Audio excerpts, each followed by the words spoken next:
está passando na rua, recebe aquela piscada do malandro, aí com uma semana ela chega com ele dentro de casa e diz assim: esse agora é teu pai. Pede pão, um papo rapidinho. Pede pão. E aí o cara que tinha uma conta falida, ele amanhã ele quer ter uma conta bombástica. Pede pão.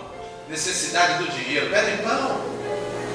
Queridos, talvez eu ficaria aqui a noite toda te dando aplicativos e as suas aplicabilidades no contexto cotidiano, dia de hoje, para que a gente possa ter justificativas que são imensuráveis para transformar pedra em pão. Rapidinho, pedra em pão.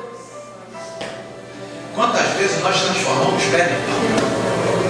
Quantas vezes nós damos um jeitinho de fazer pedra em pão? Quantas vezes a gente... Aí sabe o que acontece?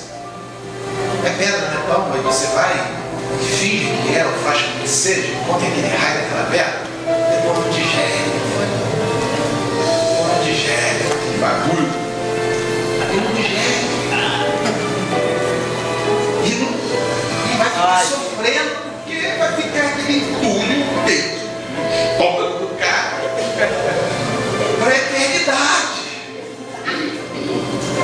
Mas tudo por conta de quê? Da concupiscência da carne, da concupiscência dos olhos, da soberba da vida. O apóstolo João fala isso na sua primeira epístola. A concupiscência da carne, eu quero para mim, dos olhos ver, é bonito, é sedutor. A soberba da vida é aquilo que te solta de humano, você vai se desumanizar. Vai sair de humano para além do humano. Você já viu que as pessoas querem ser, querem ter poder, querem ser igual a Deus? É isso aí, meu irmão. É essa tentação que te assola. E muitas vezes eu e você que criamos isso. Eu e você que construímos isso. Mais uma vez eu digo: quem é que faz os telefonemas? Não somos nós. Quem é que marca os encontros? Quem é que cria essas situações? Quem é que vai lá no MSN e adiciona? Vai lá no Orkut e convida, para depois aplicar o caô. Vai lá e convida de Araque, vai depois. Quem é que procura? Quem é que faz as tretas? Quem é que desenrola? Quem é que bate o papo? Quem é que promove as maquinações? Quando somos tentados é pela nossa própria concupiscência. E uma vez ela sendo concebida, dá luz ao pecado. E uma vez ele tendo sido praticado já.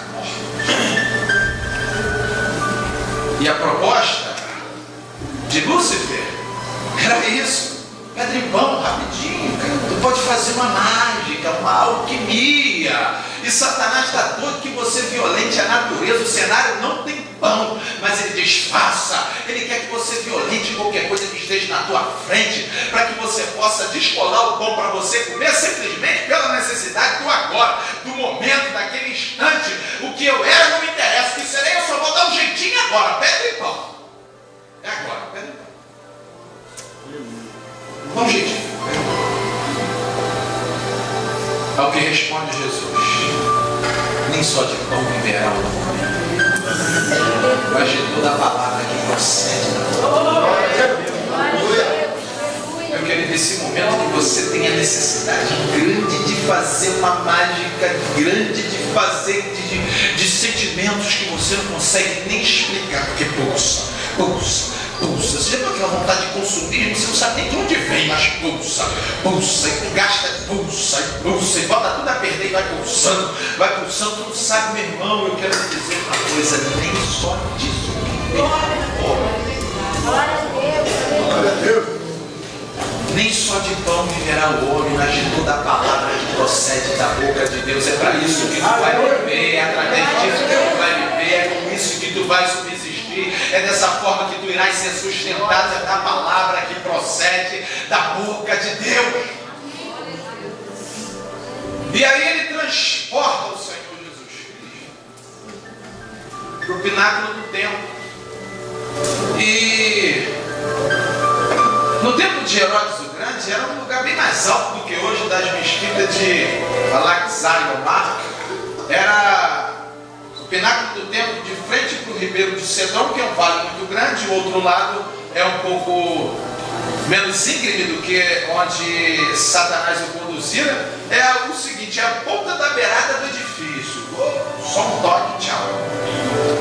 Ele conduz ele até lá e mostra a ele e diz assim: olha, se tu és o Filho de Deus, lança-te daqui abaixo, porque está escrito: aos seus anjos dará ordem ao teu respeito para te guardar em todos os teus caminhos, e eles te sustentarão com as suas mãos, para que não tropece com o teu pé em alguma pedra. Ó, está escrito. Você sabe o que é isso? Está acontecendo muito nos dias atuais. Satanás, ele não se preocupa com o contexto que precede, nem muito menos o imediato, mas ele simplesmente pega um pedaço e, como aquele que diz que eu tenho outorga divina para mentir, eu tenho unção para transgredir, está escrito. Tem gente pegando passagem bíblica aí, meu irmão, e usando como pretexto para pecado, para mentir, para fazer tudo quanto é tipo de heresia possível, e ainda diz assim: está escrito. Está escrito.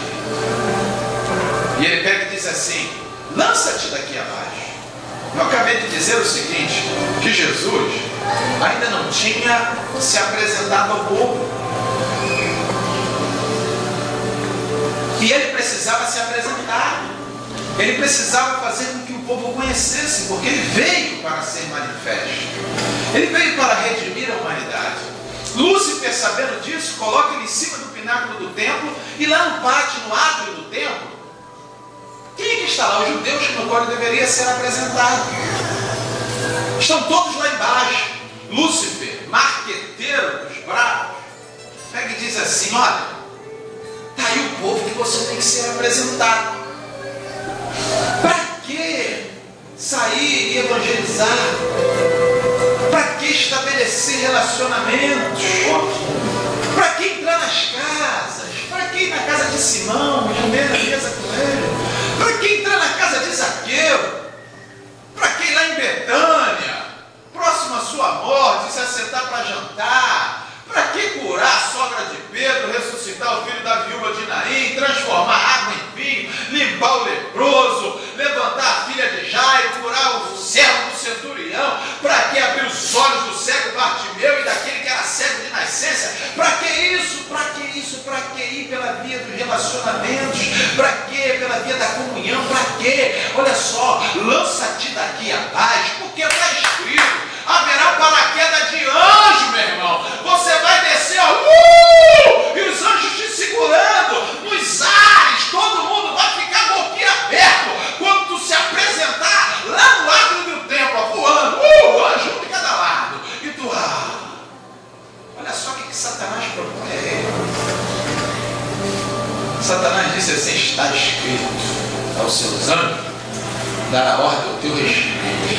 Imagina só alguém chegar com paraquedas de anjo, depois olhar assim: mas esse cara é o cara, ele veio da divindade, ele é o tal, vai causar uma impressão a terceiros muito grande. Essa segunda perspectiva, essa ida ao pináculo do templo, na verdade, mostrando que existem pessoas que precisam impressionar os outros, mostrando que existem pessoas que se alimentam da impressão que promovem a terceiros, e aquilo serve como um espelho, que ele manda aquela atitude marqueteira, é a glamurosidade luciferiana de ser. E recebe aquilo de volta: eu sou o cara, sou tal, pai bola e coisa e tal, sou tal. Satanás propõe isso, como no caso da fome, que atravessar a geografia da necessidade de sentar à mesa para comer, contando quem tu és, faça com que essas pedras se transformem em pães. Agora, lançando daqui abaixo, é como quem diz assim: olha só, essa fome não combina contigo, cara, tu é Deus.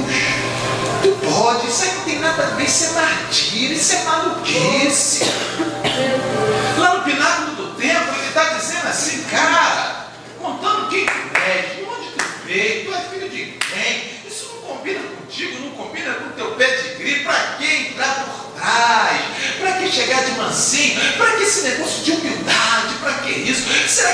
está entendendo que esse povo, ele não quer ser conquistado por essa via, porque isso é tudo bando de imbecil, Jesus. Tu não entende a psicologia humana. Eles não querem ser amados, eles querem ser controlados. E se tu chamar Gabriel, Miguel para ser teus cúmplices, quando tu chegar com paraquedas de anjo, todo mundo vai se curvar diante de você para que essa via de curar, de bondade, de amor, de misericórdia sai daí, Jesus.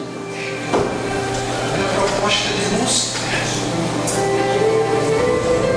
a proposta dele, é a proposta que ele tem para você. Para que estabelecer relacionamentos, para que sentar à mesa da comunhão, para que evangelizar, para que esse negócio de igreja, Jesus, que te crucifica todo dia, é verdade, todo dia tu precisa do sangue dele, todo dia. Ele está dizendo: para que isso? Para quê? Para quê? Ele está dizendo isso para você também. Para que isso? Para que esse tipo de coisa? Para que esse tipo de vida? Para que amar as pessoas? Para que essa unidade? Para que frutos bons? Para que, meu irmão, entra, impressiona, chega e mostra que tu é o tal. É isso que ele quer. E muitos ele domina assim, ele manipula, ele amarra, ele trava. E o sujeito fica cheio de alça para o Lúcifer pegar nele, entendeu? Cheio de alça, fica de alça, ele pega onde ele quer, ele manipula para onde ele quiser, ele conduz, ele leva, ele traz, ele faz de boneco de fantoche, porque está cheio de alça. Porque sabe o que acontece? Tem gente que entra dentro dessa neurose, porque cada um tem a sua maluquice, e ele sobe lá no pináculo do templo, ele acredita tanto em Satanás, que ele pula lá de cima. Cadê o Salmo 91? Meu irmão, foi do Lúcifer te enganou, cara. Tu acreditou? Acreditou nisso? Estribuchou todo lá no chão, meu irmão. Se tu continuar assim, meu irmão, quem vai te saudar lá na tua chegada vai ser Baal. E vai dizer assim: ó, chegou bem desgraçado aqui, né?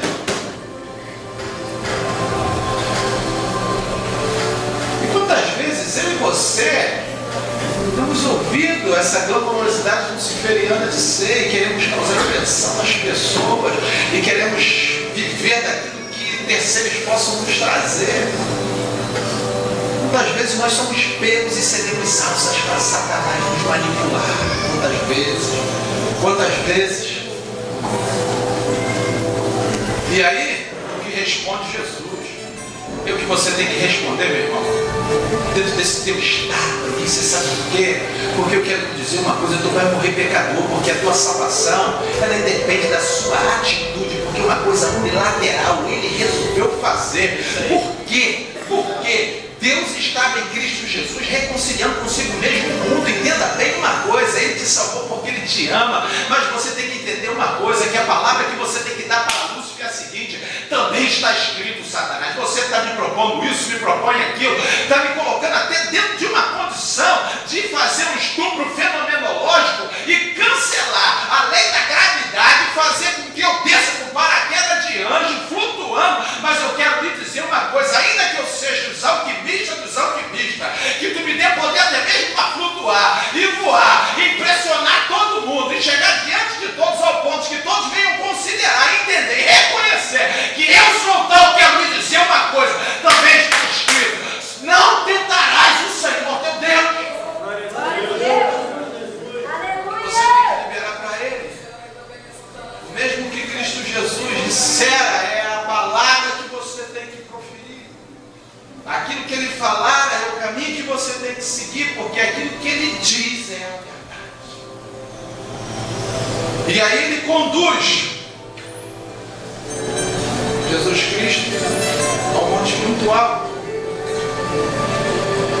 E ele pega e diz o seguinte: tudo isto te darei, se prostrado me adorares. A versão de Lucas diz assim: esses reinos e as glórias desse mundo a mim foram dados, e tudo isto te darei, se prostrado me adorares. Para que ninguém escandalize,